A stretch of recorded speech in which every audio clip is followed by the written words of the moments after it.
¿qué tal? Bienvenidos a la entrevista. Soy Carla Jarada. El día de hoy vamos a tener una entrevista bien interesante. Tal vez no tan habitual como las anteriores, pero hoy día sí yo creo que vamos a aprender. Porque cuando hablamos de música clásica, ¿cierto? Cuando hablamos de directores de sinfónicas, como que algunos se hacen para atrás y dicen, no, esa es música aburrida. Hoy vamos a aprender que para nada es aburrida y que para nada es elitista. Hoy vamos a estar con el maestro Dante Valdés. Adelante.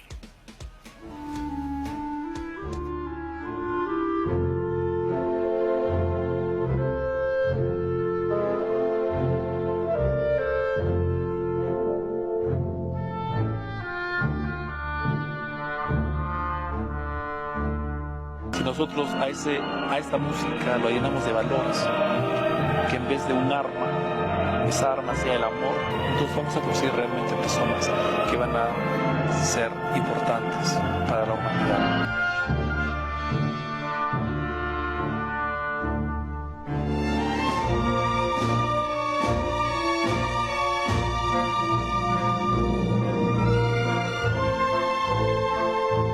Hay una magia definitivamente en esto. El poder desarrollar este arte van a lograr a través de ellos poder ser mejores personas.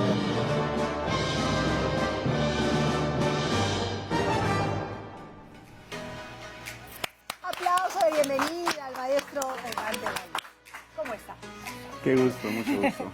Mucho gusto. Bueno, hay algunas personas que tal vez no lo conozcan, hoy día lo van a conocer, es peruano, es de Arequipa, es un talentazo, ha tocado mucho tiempo en el exterior y hoy día lo vamos a conocer un poquito más a fondo.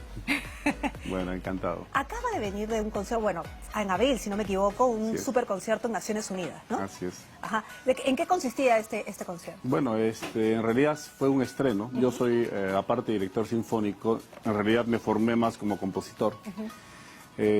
Y mi última obra ha sido el estreno de la obra El Cóndor pasa, Andean Hope, que es El Cóndor pasa, Esperanza Andina. Y esto ha sido tocado, interpretado por la Orquesta de Naciones Unidas, por el Coro de Naciones Unidas, por un grupo de ballet que fue seccionado por casting, ¿no? Y aparte de ello, justamente por ahí tenemos algunas de las cosas. Ahí tenemos algunas imágenes, ¿no? Sí, Eso para, digamos, situar a algunas personas, ¿no es cierto?, de cuál ha sido el último trabajo de usted. Sí, justamente, y después ya hay los solistas justamente casi todos norteamericanos. Tenemos, hay dos solistas arequipeñas, peruanas, una es solista del Coro Nacional, la soprano María del Carmen Rondón, y también Lula Valdivia, que es una cantante popular, sin embargo, que tiene una gran trayectoria en Nueva York. Entonces, bueno, todo este elenco ha participado en este estreno, que ha sido el estreno mundial de esta obra, y que prácticamente la cónsul general del Perú en Nueva York la citó como el inicio de las actividades del Perú en Nueva York en el mundo. Claro. Entonces, ha sido una cosa realmente que yo tampoco lo esperaba, pero ha sido una cosa impresionante porque inclusive el segundo día de la presentación hubo sold out, o sea, se acabaron las entradas. Y bueno, y ahorita estamos justamente en el proceso de hacer varias cosas al respecto de esto, ¿no? Ajá. Pero, ¿qué le parece si vamos desde el inicio para poder conocer quién es Dante Valdés, de sus estudios y cómo es que le llaman, ¿no es cierto?, poderosamente esta música, ¿no?, que normalmente no son muchos los que les llaman la atención, ¿no es cierto? Pero bueno, vamos a empezar. Sé que a los 6 años, 6, 7 años más o menos, acá está, acá lo tenemos, ¿le empieza a gustar o lo obligan a estudiar música? ¿Cómo es? A ver, yo he leído las dos versiones, pero usted cuéntenos. En realidad, mi padre, que es un cultor del teatro, de la poesía, y además es abogado, me impulsó, y actor también, porque fue el primer actor que sacó el Tume de Oro en Chiclayo hace muchos años atrás. Bueno, él me impulsó. Entonces, a través de mi abuela, o sea, está justamente mi padre, a través de mi abuela, o sea, mi madre, porque yo perdí mi madre muy pequeño. Entonces mi abuela prácticamente fue quien me educó, con mi tía, que también felizmente la tengo viva y es como mi segunda madre, digamos. Y ellos fueron los que me impulsaron. Esta justamente mi madre. Sí, sí, ella lamentablemente. Muchísimo. Sí, ella lamentablemente falleció cuando tenía solamente 32 años. Y bueno, y el tema es que ellos me empezaron a llevar a la escuela de música en Arequipa justamente. Al principio yo no sabía exactamente por qué tenía que hacer esto. Y claro, la influencia de los maestros, más de los maestros, de los chicos, ¿no? ¿Qué haces tú estudiando música clásica, Bach, Beethoven? ¿Qué es eso? Dije, no sé exactamente, pero no está mal, ¿no? Claro, Y empecé ahí un poquito a estudiar, así es, así es. Y bueno, y poco a poco empecé a comprender, ¿no? Inclusive llegó un momento de crisis, hacia mis 13 años, cuando estaba ya casi en cuarto secundaria. Dejé un tiempo porque me empezó a gustar más el tema de la literatura y el deporte. ¿Fútbol? Básquet. Básquet. Básquet, y también me gustó mucho el ping-pong. Así que dejé prácticamente como un año de estudiar, pero yo tenía un par de compañeros que habían estudiado conmigo desde chiquitos. Ya. Y cuando me los encuentro después de un año y medio, cuando terminé el colegio a los 15 años, vi lo que habían avanzado y me dio tal dolor, pero tal dolor que dije, no puedo abandonar esto. Ah, estaba ahí ya, Sí, sí, incrustado, ya estaba inoculado en el ADN, Exacto. ya estaba. Ahora, hay un poema que escribe su padre, que se llama Esperanza, ¿no? Y que es básicamente una carta para usted, ¿no? Porque le habla directamente, ¿no? Y le dice algo así como, hijo, ¿no? Exactamente. ¿Se acuerda? ¿Cómo que le dice pequeño? Claro, pequeño hijo, la vida no es saberte hombre igual o diferente a los demás. No es saberte en casa, buenos días madre, papá no tarde en venir, Toñito rompió el florero. La vida, hijo, es la muerte que orgullosa nos espera detrás de la batalla. La vida, hijo, es la de tu hijo, leyendo su nombre en la historia nuestra de su libertad. Es lindísimo. Hermoso. Es lindísimo. Y claro, ¿y eso a qué lo inspira? Pues cuando tenía 8 años y medio, yo tengo felizmente también, gracias a Dios, a mi tío César Augusto Valdés, que es ingeniero, pero le gustaba mucho tocar su guitarra. Y fue el primero que me empieza a enseñar cómo tocar la guitarra. Entonces, yo cada vez que iba a la casa a visitarnos, porque yo vivía con mis abuelos, me dice, yo le digo, tío, ¿cómo se hace esto? Entonces me empezó a enseñar algunas pisadas en la guitarra. Y cuando yo leo este poema, mi papá tenía aproximadamente unos 31 años, o 32 años, yo tenía 7, 8 años. Entonces, y dijo, bueno, esto te lo he estrenado ahí. En una parte de ahí dice Toñito, porque yo tengo un primo mayor, un primo hermano mayor, que se llama José Antonio Valdés. Y me dijo, yo pensé en tu primo Antonio cuando dije Toñito rompió el florero. Y entonces, pero me dijo, esto es obviamente un mensaje para ti y para los que van a venir después de ti. Entonces un día, yo había empezado a componer todo ello, y un día más o menos entre los 8 y 9 años, diría yo, mi padre tenía la característica de tener una cama y todo estaba lleno de libros. Todo su cuarto estaba lleno de libros. Entonces recuerdo mucho que entro a su cuarto, en esas grandes casonas que hay en la ciudad de Arequipa, de sillar y todo, y le digo, mira lo que he escrito, o lo que he cantado. Entonces, a ver, me dice. Entonces empiezo a cantar. La verdad que no sé cuál fue su reacción, porque yo estaba concentrado en mis pisadas y en cómo iba la canción. Y me dijo, qué bien, qué bueno, qué bueno. La cosa es que poco a poco este tema se empezó a convertir en algo característico en las reuniones familiares. ¿Cómo se llamaba? Esperanza. Esperanza, exactamente. Sin duda. Como se llama el libro, o sea, es el epílogo, es la parte epilogal del libro Los años doblados de mi papá. Ahora, esa esperanza luego se convierte en la puerta de acceso a San Petersburgo. Claro, en la práctica fue así, porque después de esta obra, yo compongo una obra pequeña para coro y órgano, y empecé a componer también algunas cosas, y empecé a hacer una especie de obra musical que se llamó Esperanza Andina, y poco a poco empecé a entender cuál era mi camino, ¿no? Esperanza, por otro lado, este poema Esperanza, lo que pasa es de que yo tenía una idea directa de qué cosa es lo que yo quisiera hacer alguna vez con esa obra. Entonces dije, la única manera de yo poder lograr hacer esta obra como yo me imagino es yendo a estudiar a alguna parte. Ajá. Y la verdad que nunca pude hacer nada con la obra hasta que llego a los 30 años y gano un premio mundial de música contemporánea en San Petersburgo y hago una obra que se llama Los Años Doblados.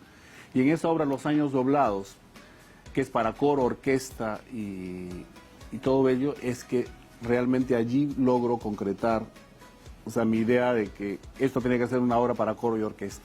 Pero justamente acá, en esta obra de Esperanza Andina, es donde se inicia, digamos, todo este proceso, ¿no? Pero luego realmente se llega a concretar cuando llego a San Petersburgo y logro realmente culminar de una manera importante, digamos, mis estudios, ¿no? Ajá. Ahora, pero esta es como yo decía que era la llave, la puerta de entrada, digamos, porque al componer esto es como que te dejan la entrada a... Es como presentar un proyecto y con eso te dejan entrar para poder estudiar.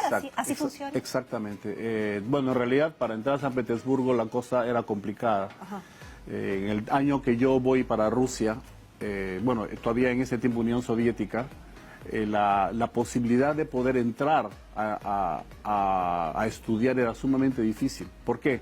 Porque en el Perú había una asociación que era peruano-soviética, pero todos los chicos que iban ahí siempre iban a esta universidad famosa, la Lubumba, que le decían en Moscú.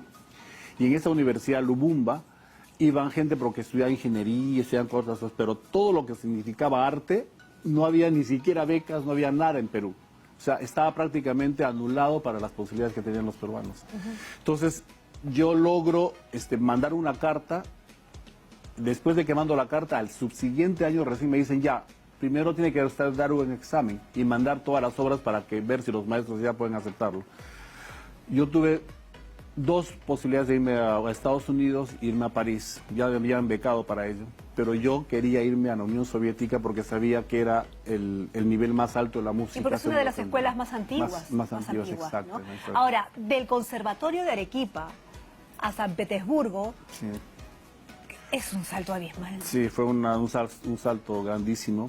La ventaja que tuve yo es que durante la época que luego vuelvo a la escuela de música entre los 15 y 19 años, tuve un maestro, que fue un maestro español, el padre Lucio de Madariaga.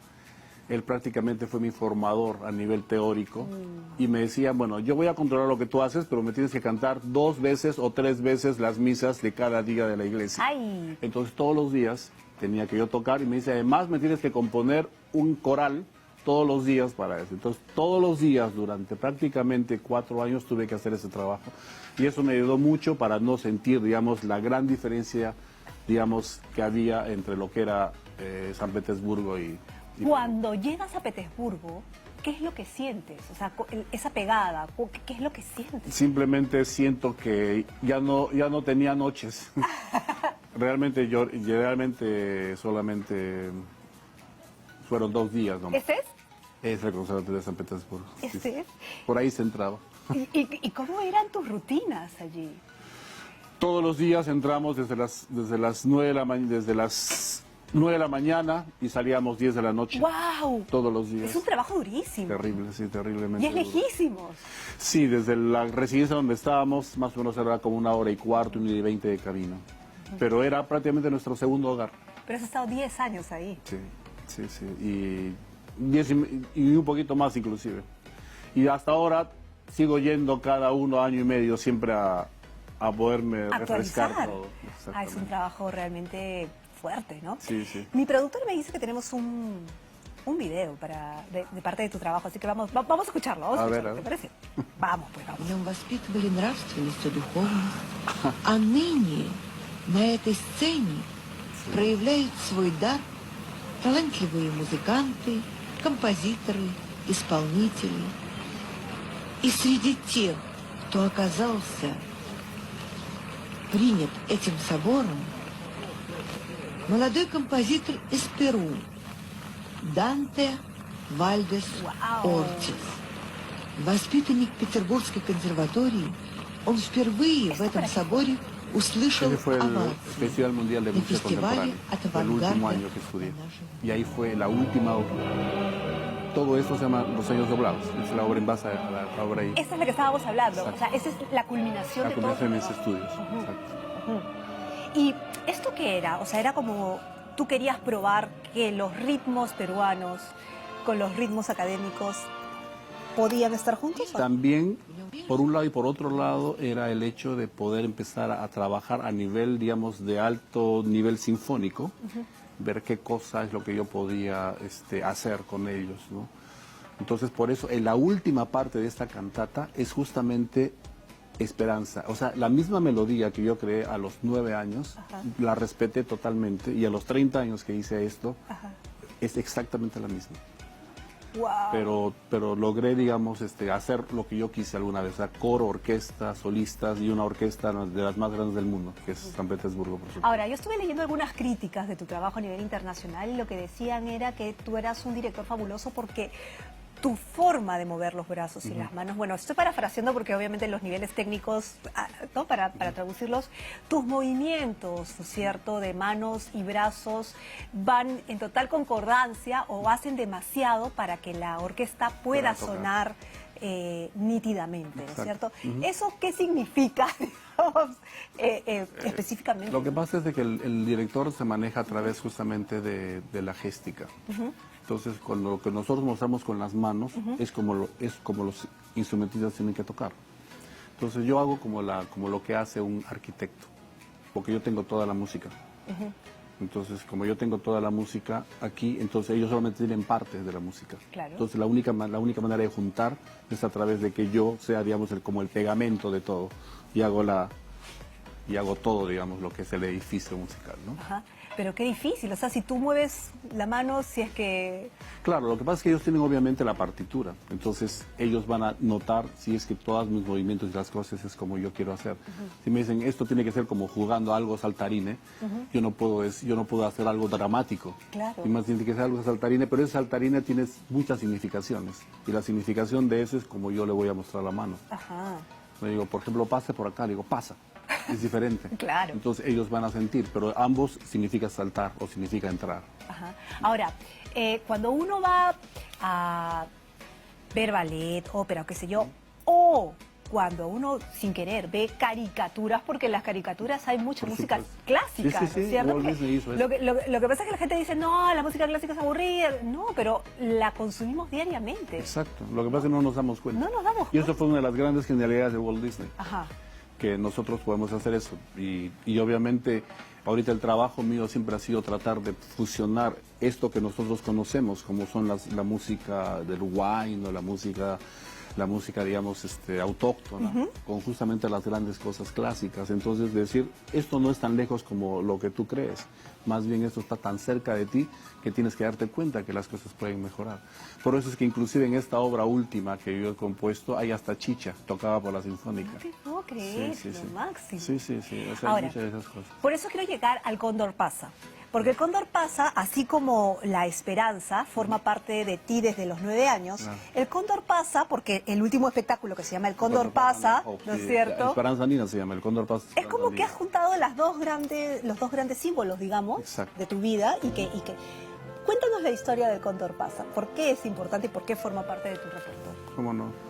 Bueno, el Cóndor Pasa para mí, primero, que lo involucré aquí. En realidad no fue al inicio que yo pensé en el Cóndor Pasa. Yo pensé en la obra, pero estaba buscando justamente un símbolo que significara la esperanza. Y entonces cuando yo digo, pero ¿qué símbolo tenemos nosotros que significa la esperanza? Entonces digo, es el cóndor. Y hay una obra que se llama El Cóndor Pasa, por supuesto, pero voy a aprovechar además para reivindicar el nombre, ¿no?, del maestro Edelmiro Robles, y hacer de que el maestro Edelmiro Robles esté presente también de alguna manera en mi obra, hecha justamente como, en mi caso, como a mi estilo, pero de que esto sea un símbolo, ¿no?, de la esperanza, el símbolo de todos los problemas, el símbolo de la unión, el símbolo de la perseverancia, el símbolo de la sublimación, etc. Y por otro lado, como en este caso, y como se verá aquí, por ejemplo, como lo ves en esta parte de aquí, hay el Sahara. Ese es justamente el personaje maligno. Y te voy a dejar en suspenso, porque nos vamos a la pausa para que sigas contando la historia. Ya regresamos. Gracias.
Arequipa. No te olvides de tu tierra para nada. El arequipeño, bueno, todos, ¿no? Pero siempre dicen que el arequipeño es su tierra, siempre. Sí, sí. Esto trata de uno de los aniversarios, ¿no? ¿Puede ser? Claro, esto ha sido una obra que se hizo justamente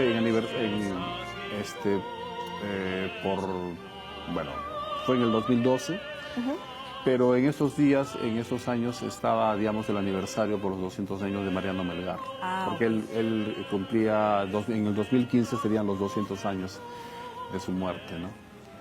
Y por esa razón hice esta obra que se llamó Arequipa Lírica Audaz, que ahora le he llamado Melgar, porque prácticamente el protagonista es Mariano Melgar. Claro que sí. Bueno, qué mejor representante, ¿no? Uno de los mejores representantes. Pero bueno, estábamos hablando del Cóndor Pasa y tú nos habías dejado en suspenso, ¿no es cierto? Que en este show, claro, querías hablar de la esperanza, de lo que significaba como símbolo el cóndor, pero había otro, ¿no? Otro personaje que era el Sahara. El Sahara. Sí, en realidad acá de lo que se trataba era de que el Sahara viene a ser el símbolo, digamos, el diablo en la mitología andina. Entonces, frente a esto tenía que haber obviamente un personaje positivo, digamos, que simbolice esto. Entonces, en la obra esta del Cóndor Pasa, And the Hawk, que es lo que recién se ha presentado allá en Nueva York, entonces ambos entran en lucha, ¿no? Y cada uno de ellos tiene su participación, claro, hasta que llega un momento en que en Cóndor prácticamente se antepone al Sahara, ¿no? El Sahara viene a representar los grandes problemas de la sociedad, no solamente peruana, sino latinoamericana, claro, sudamericana, que es como el gran problema, por ejemplo, de la migración. Entonces lo que hace el Sahara es agarrar a esta gente que estaba en los Andes, jalarlos a la ciudad y convencerlos de que allí es su mejor sitio de vida. Pero cuando llegan acá, los atrapan, los meten adentro, no entienden, digamos, de qué se trata y ellos no entienden qué está pasando. Por esa razón viene toda esta trama. Cuando ellos comprenden que no es así, entonces es que ellos deciden justamente acudir justamente al cóndor para que el cóndor los ilumine. Con su entonces, esperanza. Exactamente. Por eso viene la esperanza del cóndor. Ajá. Además, lindo el tema del cóndor, ¿no? Sí, sí, una ave por supuesto. Preciosa, imponente. Exacto. Y además es importante decir de que el día 25, o sea, desde alguna presentación, la cónsul invitó a mucha gente de toda la parte diplomática de allá en Nueva York. Fue la cónsul de Georgia, de Colombia, de Chile, de Ecuador, de México. O sea, fueron muchos. Y cuando vieron todo ello, dijo, la cónsul nuestra se llama Marita Landaveri, que es una excelentísima persona, nos ayudó muchísimo. Dice, Marita, ¿cómo es que se te ocurrió esto? El cóndor es símbolo de todos nosotros. Ajá. Efectivamente. ¿Y cómo se te ocurrió? No, ahí está el compositor. Aquí sí que tenemos algo para podernos sentir orgullosos todos nosotros. Entonces realmente ha sido algo muy importante. Entonces todos ellos se sienten identificados. Y es cierto, el cóndor... Es un problema claro, de todos. Exacto, es un problema de todos. Es un problema de todos. Ahora, pero también tienes la historia del cóndor porque te sorprendieron en una grabación, ¿es cierto? Ah, sí, es cierto. Te sorprendieron. Eso fue justamente con este disco. Ajá. Con este disco. Muéstralo, por favor, por ahí. Este es a el la disco de Arequipa y justamente se llama Arequipa y el Cóndor. Ajá. Arequipa y el Cóndor. Fue la primera vez que yo iba a grabar con la Orquesta Sinfónica de Bulgaria. Y fui a grabar algunos temas de Arequipa, porque el proyecto era grabar algunos temas de Arequipa. Yo hice los arreglos sinfónicos, porque siempre detrás mío fue la idea de lograr que nuestra música pudiese ser tocada no solamente por grupos pequeños, ¿no?, sino por grandes orquestas sinfónicas, que nosotros tengamos la posibilidad de llevar nuestras partituras y que cualquier sinfónica del mundo pudiese tocar nuestra música. Entre ellos el himno nacional. Exacto. Y por esa razón es que también llevo el himno nacional y lo grabo allá. Pero cuando llego, uno de ellos dicen, vamos a grabar el Cóndor Pasa. Y dije, yo no entendí muy bien, ¿no? Bueno, pero alguien empezó a tocar ya las notas.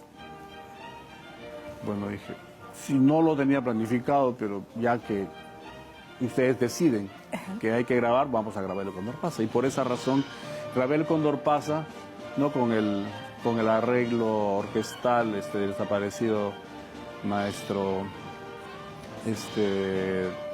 Francisco Pulgar Vidal, y él es guanuqueño, dicho sea de paso, y él hizo el arreglo orquestal, yo lo tenía felizmente y con eso grabamos. O sea, cayó de Maduro. Caía de Maduro. Entonces, eso de alguna manera también sirvió de insumo para llegar a nuestros días, el Cóndor y También. O sea, hay una consecuencia de muchas cosas que poco a poco se han ido uniendo, porque no fue la única producción que hicimos con la Orquesta de Bulgaria, ¿no? Hicimos otra después, donde yo quise más bien mostrar ya otras cosas que tal vez el propio público peruano no conoce. ¿Como cuáles, por ejemplo? Por ejemplo, este disco, que es el Volcán y Mar, ¿no? Este disco Volcán y Mar tiene aquí, aunque ustedes no lo crean, tiene acá óperas peruanas, como por ejemplo Ollanta. No está inclusive el Cóndor pasa, pero el Cóndor pasa, que es lo que la famosa esta zarzuela, que bueno, en realidad es una obra, digamos, de un acto. Tenemos acá también momentos de mi propia ópera Melgar. O sea, hay cosas que aquí la gente no conoce. Y todo el mundo piensa, la ópera es de Italia, la ópera es de allá. No, o es la élite, no es cierto. Exacto. Nosotros como peruanos también tenemos Exactamente. Y esto fue la demostración. Ajá. No solamente eso, una de nuestras famosas intérpretes sopranos del Perú, justamente de María del Carmen Rondón, tuvo la posibilidad de ir a Argentina. La invitaron para que vaya a hacer un estreno de una obra de Rossini. En esta obra la entrevistaron en una radio y justo acabamos de grabar con ella y con otros solistas este disco, y le dicen: ¿y qué ha hecho usted últimamente? Ha ido a grabar con el maestro Valdés ópera peruana. ¿Cómo? Ópera peruana, hemos ido a grabar con él. ¿Ópera peruana? ¿De dónde ha salido usted con eso? Sí. Tenemos. Entonces digo, no es posible. Sí, acá está el disco. y pusieron ahí 2 o 3 áreas de justamente de Ollanta y de nuestra ópera Ollanta. Y todo el mundo se quedó así, pero ¿en serio si hay ópera? Sí hay ópera, dijo. Y no solamente eso, sino que de los 15 minutos que duró la entrevista, más o menos llamaron 20 personas para decir dónde podían comprar el disco de ópera peruana. ¿Por qué no el grueso de la población peruana no conoce lo que realmente tenemos, no valoramos el tema de la ópera? Porque como empezamos hablando, la gente piensa que hablar de ópera o de sinfónica simplemente es un tema de élite, cuando en realidad no, porque nace desde las entrañas mismas del peruano. Exacto, ¿no? Y no solamente de peruanos. Si nosotros vemos la historia de la ópera en general, en el mundo, ¿quiénes son los que cantan, por ejemplo, esas óperas famosas de Verdi, la Traviata y eso? ¿Quiénes? Los que están vendiendo helados en la calle, ellos. Es que nace del pueblo, ¿no? Claro, nace del pueblo. Entonces son sus canciones, que lo que ha hecho los compositores es simplemente dotarlos de una gran riqueza musical, pero es lo que canta el pueblo. Cuando nosotros, por ejemplo, en Rusia, que he tenido tantos años allá, ¿quiénes son? ¿De dónde viene la música de Tchaikovsky? Los grandes ballets. De la música del pueblo. Igual que el teatro, ¿no? Gershwin, el famoso Gershwin. ¿De dónde saca el Porgy and Bess, por ejemplo, tan famoso? ¿No? Todo ello, ¿de dónde sale? De la música afroestadounidense. De allí sale la música. Y él digamos, la pone en orquesta y en ópera y de ahí sale. Y en el Perú ha pasado lo mismo. Lo que pasa es que la gente no lo conoce y lamentablemente, no sé, yo creo que algunos compositores, bueno, por lo menos mis alumnos, yo los obligo a que tienen que hacer una serie de cosas a nivel también peruano, para poder hacer una serie, para poder comprender y hacerles comprender al público de que eso es importante. Claro, pero la pregunta que se cae de Madura, ¿no? O sea, es ¿qué hacer, cómo hacer, quién lo hace? ¿Cuáles son las políticas de Estado, suficientes políticas de Estado? ¿O quiénes deberían mover el tema? Porque, claro, hay personas como tú o como otras personas que se mueven de fuera y afuera pueden hacer ese tipo de proyectos, las traen aquí, luego se vuelven a ir, pero es un grupo muy pequeño, ¿no es cierto? Y que algunos tenemos la suerte de poder hablarlo, difundirlo y qué sé yo, pero no llega al resto, entonces... Exacto. Es como lo que ha pasado, por ejemplo, con la última obra que hemos estrenado. La última obra que hemos estrenado O sea, la gran cantidad, si uno entra al Face y todo, la gran cantidad, digamos, de información que ha salido al respecto es impresionante. Pero acá no ha llegado nada, inclusive la Agencia EFE tiene un artículo impresionante, Agencia EFE de Estados Unidos, y no llegó aquí, nadie sabía. ¿Pero por qué? ¿Por política de Estado? Yo ¿Por no, educación? yo creo que todo está involucrado. Yo creo que todo está involucrado, porque, a ver, una obra, esta ha sido la primera obra peruana que se ha estrenado en Nueva York en toda la historia, ¿no? Porque nadie sabe, ¿no? Hay un compositor peruano un poquito más joven, inclusive alguna vez fue mi alumno en un año en el conservatorio, que estrenó una obra también en Chicago, una ópera. Casi nadie tampoco se enteró. Pero ¿por qué no es posible que la gente se entere? O sea, hay un problema allí. ¿Y aquí hay trabajo de ese tipo? Pues se supone que sí. Ahora, por ejemplo, estamos con ese tema de que hemos logrado de que el Conservatorio Nacional de Música se convierta en universidad. Sí. Estamos en ese proceso. Yo espero de que poco a poco se empiece a comprender, digamos, la verdadera tarea del músico aquí o del artista aquí, ¿no? Porque, por ejemplo, la gente que está afuera, son más de 3 millones de peruanos que están fuera.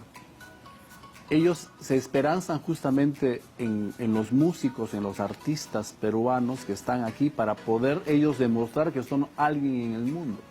Cuando yo he ido ahí a tocar con Naciones Unidas, hay gente que vive en Nueva York 25, 30 años y nunca pudo poner un pie en Naciones Unidas. Cuando he tenido la posibilidad de ir yo, la gente ha entrado a Naciones Unidas y se han sentido de otra manera, o sea, se han sentido protegidos, han sentido de que realmente ellos son personas que sí valen la pena y que son importantes, ¿no? Hay un proyecto, bueno, ya no es proyecto, es una realidad, es un trabajo que hace la Ópera Perú, ¿no es cierto? Donde formas parte. ¿Sigue formando parte de ahí o no? En realidad yo soy el que fundé la Ópera del Perú, pero también es un tema también de fondos, es un tema de presupuesto. Yo siempre he considerado de que este tipo de proyecto no es un proyecto que puede realizar una actividad, una entidad privada. Es muy difícil. Esto tiene que ser un proyecto de Estado, un proyecto nacional. Usted no sabe desde cuántos años yo estoy poniendo en el Ministerio de Cultura, por lo menos he puesto 5 proyectos para crear la Ópera Nacional. Inclusive hay ahorita gente que está tratando de trabajar lo que es Ópera Nacional y todo ello, pero ellos no conocen el proyecto, ellos no lo han creado el proyecto, entonces hacen lo que pueden, pero en realidad está el proyecto ahí adentro. Y ahora que estamos en el Bicentenario, o sea, habría que crear la Ópera Nacional, pero nadie entiende que es importante. Pero es porque no lo entienden, porque no hay plata. Yo creo que no lo entienden, porque dinero hay. Dinero hay y hay también personas que podrían asumir este reto. O sea, profesionales hay en el Perú, están capacitados para asumir. Sí, podrían hacer. Lo que pasa es de que esas personas lamentablemente no están en los puestos directrices. Ese es el problema. Ajá. Entonces, ¿qué gano yo? Yo, por ejemplo, como le digo, yo he estudiado 11 años en Rusia, he estudiado casi toda mi vida, estoy 25, 30 años en este asunto. ¿Qué gano yo estando en el conservatorio, siendo uno de los 180 profesores? ¿Qué hago desde allí? Solamente cultivar a mis alumnos. Y eso es todo. Porque claro, porque digamos proyección profesional. Claro, solamente la puedo hacer fuera o puedo hacerla de manera individual, pero es que yo tendría que estar en un puesto arriba para que todas esas ideas pudiesen, digamos, rendir algo, ¿no? Tenemos acá un video. Cuéntanos un poco de qué se trata lo que estamos viendo. Esto es la Orquesta Sinfónica de Naciones Unidas. Este fue el concierto en Broadway en el año 2016. Ella es una cantante muy importante allá y están cantando justamente el aria de Silvia de mi ópera Melgar. Y sí. ¿Cómo se maneja? Porque sí me gustaría saber, porque tal vez alguien que te esté escuchando dice, caray, o sea, a mí me gustaría hacer una carrera, pero ¿cómo me muevo? ¿Dónde voy? ¿Qué hago? ¿Cómo es el circuito, digamos, para poder hacer una carrera en la sinfónica o poder hacer profesión como músico académico? Bueno, obviamente, en Perú la opción que tenemos es el Conservatorio Nacional, que ahora es la Universidad Nacional de Música. Obviamente es el primer camino. Claro.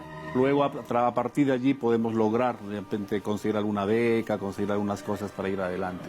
En mi caso, mi caso fue un poco más complicado, porque cuando nosotros hacemos esto, cuando yo hago esto, no pasé por el Conservatorio Nacional de Música, me vine desde provincias, es un poquito más complicado, pero también se puede. Entonces ese es el mensaje para todos los demás, que no necesariamente también tendrían que ir Al conservatorio acá en Lima. Nacional de Música, sino podrían de repente invertir o poder ver la posibilidad de salir también por encima, ¿no? Entonces, pero ese es, digamos, un poquito el camino, ¿no? Aquí, por ejemplo, es interesante porque esta es la introducción que está el director de la Orquesta Sinfónica de Naciones Unidas. Ahora, yo estaba viendo aquí entre los discos que has traído una suite de Paco Yunque. Exacto. ¿Es cierto? Pero también, mientras estaba viendo tu biografía y qué sé yo, que cuando eras chico hiciste teatro con tu tío, porque parece que tú vienes de una familia de mucho arte, ¿no? Bueno, sí, y uno de tus tíos hacía teatro y te invitó a hacer teatro con tus primos, ¿no? Exactamente. Y hiciste Paco Yunque. Así es. ¿Y cómo deviene esto? ¿No es cierto? O sea, has utilizado cosas muy tuyas también para poder hacer Sí, cosas efectivamente, ahora, ¿no? claro. A ver, mi tío José Valdés Payete es prácticamente quizás la persona más importante a nivel del teatro de la ciudad de Arequipa. Ajá. Él fue el que fundó el Teatro Thalía en Arequipa y a partir de él vinieron otras series, digamos, de escuelas de teatro. Y es el hermano justamente mayor de mi padre. Él también felizmente lo tenemos con vida y es una biblioteca caminando y bueno, siempre tratamos de estar con él. Él hizo una adaptación del cuento de Paco Yunque al teatro. Entonces, cuando era chiquito, fíjate, ahí justamente se escucha la quena, dentro de la orquesta. Es una cosa muy importante. A ver, La quena. sube él. Ahí está el bombo peruano. Ahí están las ampollas.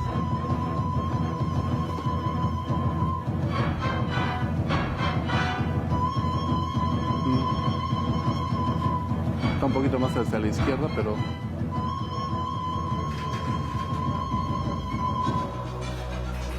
Ahí están, allá están, allá están a la izquierda. El camarógrafo como que los busca. Ajá. Están en la izquierda. Sí. Están a la izquierda. Bueno, entonces lo que nosotros hemos querido hacer con esto es lograr de que los instrumentos andinos sean parte de la orquesta. No que sea simplemente una cosa que viene de la casualidad, Claro. no. Que toquen con su partitura dentro de la orquesta Claro, sinfónica. claro. Esto es nuestra reivindicación. Claro, no que aparezcan solamente cuando hay una Exacto. pieza, sino que No, formen que parte. formen de- parte de la Es orquesta. impresionante, ¿no? Bueno, entonces, para continuar con esto, entonces mi tío hizo esta adaptación y yo participé cuando era chiquito, tenía 10 años, yo me acuerdo que hice la parte del profesor. Ya. Hicimos esta obra que se llamó Paco Yunque. Y yo siempre en mi cabeza siempre estuvo esa idea, ¿no? Pasaron los años, las zampoñas, el tobillo.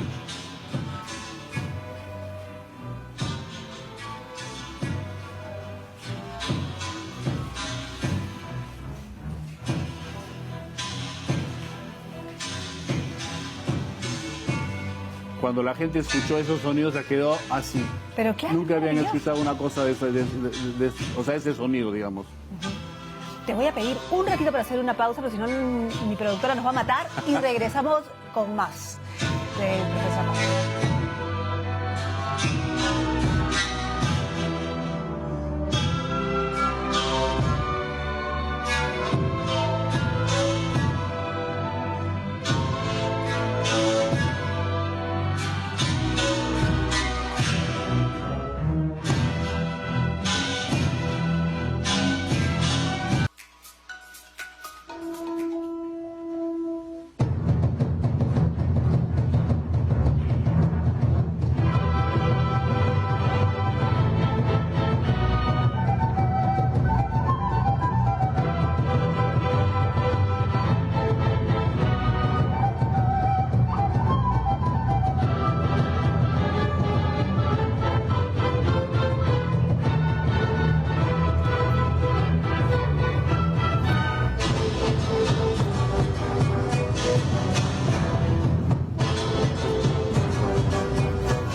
Date cuenta, lo que estamos escuchando ahorita con las quenas. Esa es la parte final de la obertura de la obra, de la ópera.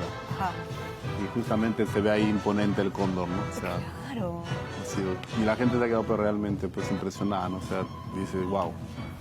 Pero los vientos, ¿qué es lo que le gusta más a la gente o sea, de tus presentaciones que se quedan? ¿Es la quena, la zampoña? ¿Qué es con lo que se queda más? Pues yo creo de que se quedan con varias cosas. Porque, Es el conjunto. claro, es el momento, en un momento, digamos, es que nosotros tenemos mucha riqueza musical. Tenemos, por la parte de vientos, que podríamos decir que esto es una parte andina, digamos, del Perú. Pero cuando escuchan un cajón o cuando escuchan una queja de burro, también la gente se queda, pero Dios. Yo tuve la suerte de estrenar el cajón peruano en la Filarmónica de San Petersburgo en un festival de música contemporánea hace como año y medio. Y nunca había estado en una sala de conciertos un cajón, ¿no? Entonces, wow. ¿Y aquí? Ahí ¿Esta foto? estamos justamente con el elenco Ya. de los solistas que estuvieron Pero ellos son de varias nacionalidades, es lo que estaba leyendo en el brochure, ¿no es cierto? Exactamente, varias nacionalidades. ¿Y cómo haces cuando presentas este tipo de, por ejemplo, porque esta es tu creación, ¿no es cierto?, con un sentimiento peruano, digamos, pero además contemporáneo porque por tus estudios.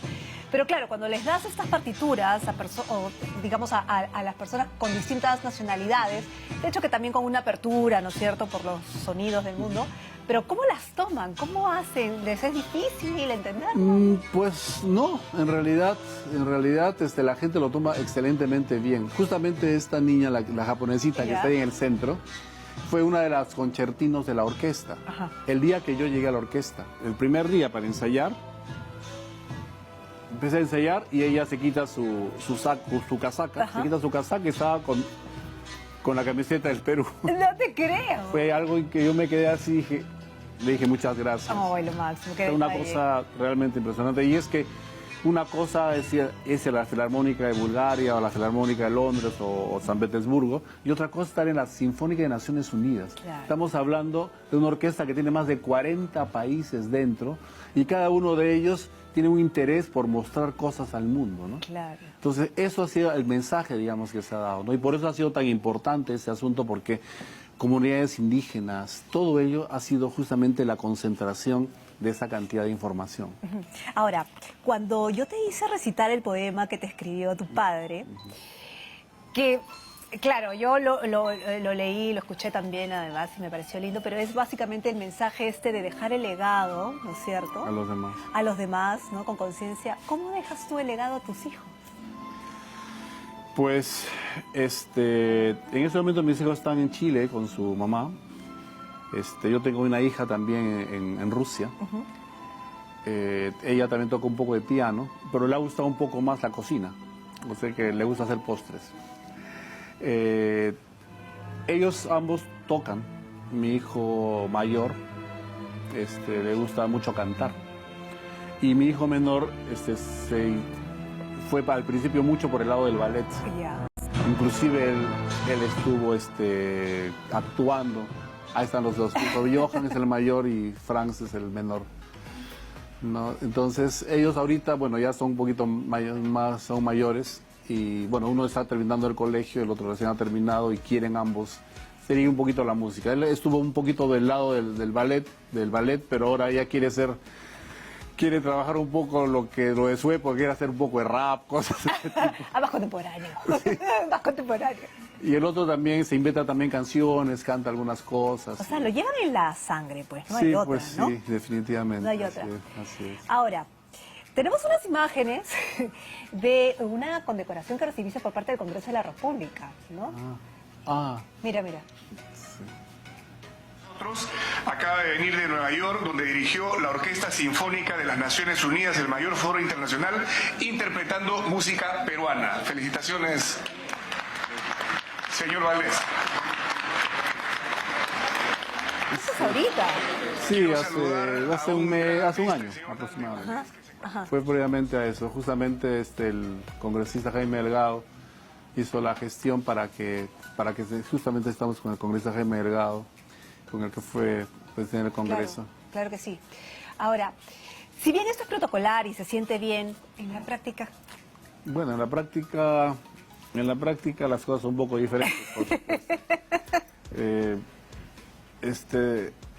No tenemos todavía un conducto como para poder lograr el apoyo necesario para las grandes actividades que puede hacer, digamos, personas que no necesariamente están involucrados o que trabajan dentro del ministerio, ¿no? Yo creo que habría que ver algún mecanismo para que esto funcionara. Yo he sido exdirector adjunto de la Sinfónica Nacional del Perú, he sido director de la Orquesta Sinfónica de Arequipa, he tenido de alguna manera cosas que hacer allá adentro, pero finalmente yo creo de que es muy importante de que se vea la forma de hacer esto, porque finalmente, si bien es cierto, la gastronomía está saliendo del Perú y es muy importante para todos nosotros, no es lo único que tenemos. Y nosotros queremos que haya más. Y la música es el siguiente candidato para que realmente sea sumamente importante este legado, ¿no? Muchísimas gracias, maestro Dante, por haber estado con nosotros. Hemos aprendido mucho y yo creo que todos los que lo han escuchado les va a dar gran curiosidad por conocer qué es la ópera peruana también, porque muchos tal vez no la conocían, Así es. no la conocen y quieren escucharla. Así es, y yo, si me permite Claro que un sí. segundo, yo quiero agradecer a todo el equipo que ha trabajado conmigo. Acá hay un equipo realmente impresionante que lo podemos ver aquí. Nuestro jefe de escena, que ha sido Roberto Bocanegra. Tenemos a Aurora Ayala, que ha sido nuestra jefe de arte. Hasta el maestro Gustavo Valdés, el percusionista. Cintia Paniagua, que ha sido una de las personas que ha trabajado allá. Y tenemos también, aparte de ellos, bueno, la propia María Carmen Ronó, que fue desde aquí. Tenemos a Alejandra Grandes también, que trabajó, a Raúl Luza, un excelente pintor, y que nos hizo todo, justamente esto, que es como para ponerle, es el que hizo justamente todo ello, que es como para ponerlo en un retrato realmente. Y a todas estas personas que nos han colaborado y que han ayudado a que esto sea realmente un éxito. Nosotros pues estamos muy agradecidos por ello. No, y nosotros a usted, maestro Dante. Nosotros nos vamos y por favor escuche y aprenda porque tenemos mucho más que ofrecer en nuestro país. Así que nos vamos. Bueno, con nuestra foto como siempre. ¡Chao!